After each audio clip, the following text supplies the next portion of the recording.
एक बार बोल दीजिए शिव गुरु महाराज की जय। आइए अनंत भक्ति चैनल में आप सभी भक्तजनों का एक बार फिर से स्वागत है। आज मैं आप लोगों को सप्तम स्कंध का 5वां अध्याय सुनाती हूँ, जिसमें प्रहलाद के ज्ञान से क्रुद्ध हिरण्यकशिपु को उन्हें दंडित करना है। नारद जी बोले, हे युधिष्ठिर, दैत्यों के पुरोहित शुक्राचार्य के 2 पुत्र थे। एक का नाम संडा, दूसरे का मर्क था। ये दोनों भी अपने पिता शुक्र के साथ हिरण्यकशिपु की राजसभा में आते जाते रहते थे। इससे प्रहलाद की शिक्षा दीक्षा का भार इन्हीं पर सौंपा गया था और वे प्रहलाद को अपनी पाठशाला में पढ़ाया करते थे, जहाँ दैत्यों के अन्य सभी बालक विद्या पढ़ने जाते थे, परंतु वहाँ दैत्यों के बालक उस पाठशाला में बड़े प्रेम से राक्षसी विद्या पढ़ते और सभी अस्त्र कौशल सीखते। वहाँ प्रहलाद भगवान विष्णु की भक्ति में तल्लीन रहा करते और उन्हें किंचित भी राक्षसी विद्या से प्रेम ना था। प्रहलाद भगवान की भक्ति में उन्मत्त हो कभी रोते, कभी हंसते, कभी पागलों का सा प्रलाप कर उनका यशोगान करते। जब उनके इस आचरण का पता उनके पिता हिरण्यकशिपु को पता चला तो उनसे वह विरोध मानने लगा। जब नारद जी ने इतना कहा तब राजा युधिष्ठिर ने पूछा, हे महात्मन, यह तो बड़ा आश्चर्य है कि ऐसे महात्मा और प्रतापी पुत्र से हिरण्यकशिपु ने बैर माना। हे देवर्षि, पिता को अपने पुत्र से जितना प्रेम होता है उतना और किसी वस्तु से नहीं होता। पिता उसे समझाने के लिए भले ही कुछ कभी बुरा भला कहे, किंतु हार्दिक शत्रुता नहीं मानता। अतः यह सब विपरीत भाव कैसे हो गया, उसे आप मुझे सुनाइए। नारद जी ने कहा, हे राजन, सुनो, हिरण्यकशिपु दैत्य था और प्रहलाद देवता। इसी से पिता पुत्र में विग्रह उपस्थित हो गया। हिरण्यकशिपु ने प्रहलाद को समझाया अवश्य, किंतु उसके विचारों से वे कदापि सहमत न हुए। एक दिन हिरण्यकशिपु ने अपने पुत्र प्रहलाद को गोद में बिठाकर बहुत कुछ समझाया बुझाया और पूछा कि तुम्हें क्या अच्छा जान पड़ता है। इस पर प्रहलाद ने कहा कि मुझे एकांतवास और कहीं वन में जाकर तप करने की अधिक अच्छा और कुछ नहीं जान पड़ता। संसार मिथ्या है, केवल एक भगवान विष्णु ही मुझे प्रिय है और कोई नहीं। हे युधिष्ठिर, प्रहलाद की बात पर हिरण्यकशिपु जोर से हंसा और बोला, प्रहलाद, तू अभी बालक है, तेरी बुद्धि अभी थोड़ी है, तू वास्तविक बात को अभी नहीं समझ सकता। प्रहलाद चुप रहे। दैत्यराज ने अपनी सभा के एक सदस्य को बुलाकर प्रहलाद को समझाने की आज्ञा दी तथा और भी कई ब्राह्मणों को उन्हें समझाने का संकेत दिया, परंतु ज्ञान भक्ति के भंडार प्रहलाद को कोई समझा न सका और वे सबसे परम वक्ता और भक्ति ज्ञान के प्रागढ़ पंडित निकले। इस पर ब्राह्मणों और दैत्य राज्य के सभासदों को जो खेद हुआ उसे उन्होंने हिरण्यकशिपु से जाकर कह सुनाया। उसे सुन हिरण्यकशिपु ने प्रहलाद को बुलाकर कहा, हे पुत्र, अब तक तुम्हारे गुरुजी ने तुम्हें जो पढ़ाया हो वह मुझे सुनाओ। प्रहलाद ने कहा, हे पिताजी, अब तक मैंने जो कुछ पढ़ा हूँ उसे तो मैं क्या कहूँ, किंतु भगवान विष्णु की भक्ति करने के जो 9 मार्ग है उसे सुनिए।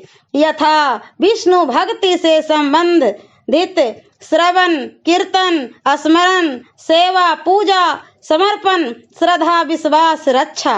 मैं इन्हीं बातों को अच्छी तरह जानता हूँ। हे युधिष्ठिर, पुत्र के मुख से ऐसी बातें सुनकर हिरण्यकशिपु को के क्रोध का अंत न रहा, उसके होठ कांपने लगे। उसने प्रहलाद से तो कुछ न कहा, किंतु सामने बैठे महर्षि शुक्र के शिष्यों को उसने बहुत डांटा कि अरे नीच ब्राह्मणों, तुमने इसको क्या पढ़ाया है? क्या तुम्हें मेरा भय नहीं जान पड़ा? तुम सब बड़े असाधु हो जो शत्रु के पक्ष की बातें मेरे बच्चे को निरर्थक ही पढ़ा दिया। अच्छा, मैं तुम सबको देखूंगा। हे भरत श्रेष्ठ युधिष्ठिर, जब हिरण्यकशिपु ने ऐसा कहा तब शुक्र जी का पुत्र बोला, हे इंद्र शत्रु, यह आपका पुत्र प्रहलाद जो कुछ कह रहा है वह हम सब ने नहीं सिखाया है, किंतु इसकी बुद्धि स्वभावतः ही ऐसी है। हे धर्मराज, तब हिरण्यकशिपु ने प्रहलाद से कहा, प्रहलाद सच सच बोल, यह दुष्ट बुद्धि तुमने कहाँ से सीखी है? किसने तुझे ऐसा मंत्र बतलाया है? इस पर प्रहलाद ने कहा, पिताजी आप इन बातों में क्यों पड़ते हैं? इससे तो जीव को कभी शांति नहीं मिलती। इंद्रियों को बस कर आवागमन से मुक्त होना चाहिए। विषयी कभी विष्णु भक्त नहीं हो सकता। हे तात, ब्राह्मण विषयों को परमार्थ का बोधक कहने वाले और सुनने वाले गुरु और चेले दोनों ही अंधा अंधे के समान खाई में गिर पड़ते हैं। महात्माओं की कृपा के बिना मोक्ष दुर्लभ है। प्रहलाद की इन बातों को सुनते ही हिरण्यकशिपु जल गया और उसे अपनी गोदी से नीचे पटक कर राक्षसों से कहा कि इसे मेरी आंखों से दूर ले जाकर मार डालो, क्योंकि यह मारने का ही योग्य है। अरे यह अपने सुहृदों को छोड़कर अपने चाचा के मारने वाले विष्णु के चरणों की पूजा करता है, अतः मेरे भाई का घातक विष्णु यही है। ऐसा विचार कर इसे शीघ्र मारो। इतना सुनते ही कई भयंकर राक्षस तत्क्षण अपने पैने त्रिशूल उठा मारो मारो कहते हुए प्रहलाद के शरीर पर प्रहार करने लगे, परंतु प्रहलाद तो भगवान की बाकी छटा में तन्मय हो रहे थे। राक्षसों के प्रहार व्यर्थ हुए। हे धर्मनंदन, यह देख हिरण्यकशिपु को और भी संदेह हुआ। उसने उसके वध के कई उपाय निकाले। हाथी के पैर के तलह कुचलवाया, विषधर सर्पों से कटवाया, मारन का पुरस्चरण करवाया, पर्वत की चोटी से नीचे पटकवाया, नाना प्रकार की वध करने वाली माया ही प्रयोग किया, खाइयों में डालकर बंद करवाया, माता के हाथों विष दिलवाया, भूखों रखा, कीच के ठंडे जल में बैठाया, अग्नि में डलवाया, अत्यंत गहरे पानी में डुबोकर ऊपर पत्थर की शिलाएं फेंकी, तो भी भगवान का भक्त प्रहलाद न मरा। इससे हिरण्यकशिपु को और भी चिंता हुई कि यह मरा नहीं और अपने प्रभाव से बच गया। यह पुत्र बड़ा होने पर मुझे से शत्रुता भूलेगा नहीं, तथा जान पड़ता है कि यह अमर है और इसके ही विरोध में मेरी मृत्यु होगी। ऐसा मन ही मन सोचते हुए हिरण्यकशिपु नीची गर्दन किए हुए चिंता की सागरों की लहरों में डूबने और उतरने लगा।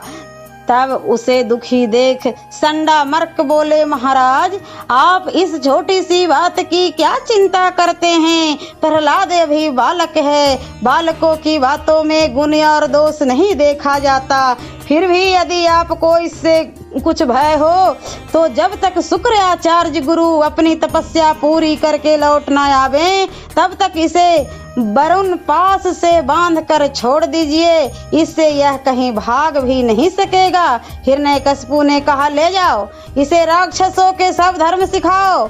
संडामर्क प्रहलाद को अपने साथ ले जाकर घर आए और अर्थ धर्म काम और पाठ फिर पढ़ाने लगे।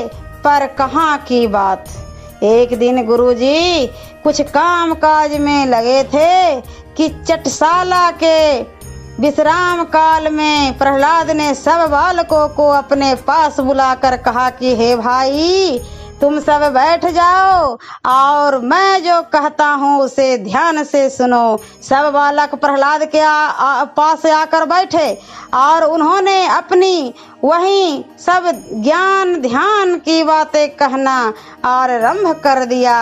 ओम नमो भगवते वासुदेवाय नमः। और सप्तम स्कंध का 6वां अध्याय मैं अगले वीडियो में सुनाती हूँ।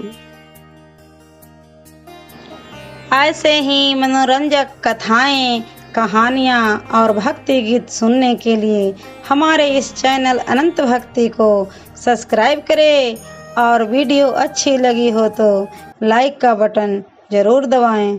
धन्यवाद।